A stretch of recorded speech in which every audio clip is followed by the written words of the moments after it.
В новогодние выходные кому-то по душе домашний уют, а кто-то предпочитает активный отдых. К примеру, катание на коньках. Сегодня в Ледовом дворце просто аншлаг. Смех, веселье и зажигательная музыка. Если кто-то уверенно стоит на коньках, то большинство здесь сегодня впервые. Денизу Зариеву новички замечают сразу же. Девочка мечтает стать хоккеисткой и надеется, что родители поддержат ее рвение. Дениза впервые встала на коньки 2 года назад. С тех пор все свободное время проводит на льду. Я узнала об катке и я заинтересовалась. Потом я первый раз вышла на лед, и у меня не очень получалось. Потом я каждое воскресенье стала проходить, и все лучше и лучше стала кататься. Ушибов и ссадин при падении никому не избежать, особенно новичкам. Уроки на льду с недавних пор им преподает 14-летний инструктор Магомед Жандигов. Школьник уже год играет в хоккей, и на каникулах ему предложили попробовать себя в роли инструктора. Магомед и сам хорошо знает, как непросто новичку преодолеть свой страх и впервые выйти на лед.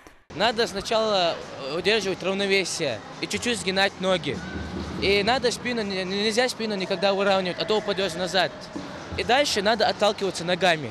Такой наплыв посетителей в празднике здесь не редкость. Расписание на новогодние каникулы даже пришлось изменить. Обычно с 10 утра и до полудня время для посетителей, а после обеда до половины 8 на лед выходят хоккейные команды. Тренировочные процессы закончили в декабре месяце, 25 числа, и передали полностью лед населению для массовых катаний, для детей, потому что так как у них начались утренники в школах, они с классами приезжают к нам на Ледовую арену. Также праздничные дни, дети все дома, родители.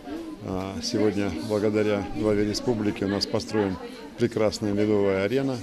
И есть где семьям, детям отдохнуть, покататься на коньках, провести время. Как подарить праздничное настроение жителям, знают и в кинотеатрах республики. В новогодние выходные здесь стартовало немало новинок кинопроката. В обычные дни посетители в основном молодежь, а вот на каникулах здесь можно встретить намного больше киноманов. На сеансы приходят целыми семьями. Большой популярностью пользуется недавно вышедшая новая часть мультфильма о 3 богатырях. Стой! Я докажу тебе! Докажешь? Ну давай. А вот эта группа посетителей, к примеру, сюда приехала прямиком с катка. После первой сданной сессии студенты решили собраться всей группой и приятно провести время. Одна из них – Ясмин Чапанова, студентка Высшей школы экономики. Мы решили посмотреть «Фердинанда», такой, так скажем, универсальный какой-то фильм, который всем понравится, мне кажется. У меня нет каких-то определенных предпочтений. Просто если меня заинтересовал фильм, то я обязательно на него пойду. Это может быть и комедия, и ужасы, любого жанра. Особенно если хорошая компания, то, мне кажется, на какой бы фильм ни пошел, всегда будет интересно. Неважно, как вы проведете свое свободное время. В кресле за книгой, на льду или в уютном кинотеатре за просмотром киноновинки. Главное, чтобы эти выходные зарядили вас на ближайший год позитивом и энергией. Дана Плиева, Ахмед Горбаков, Новости 24.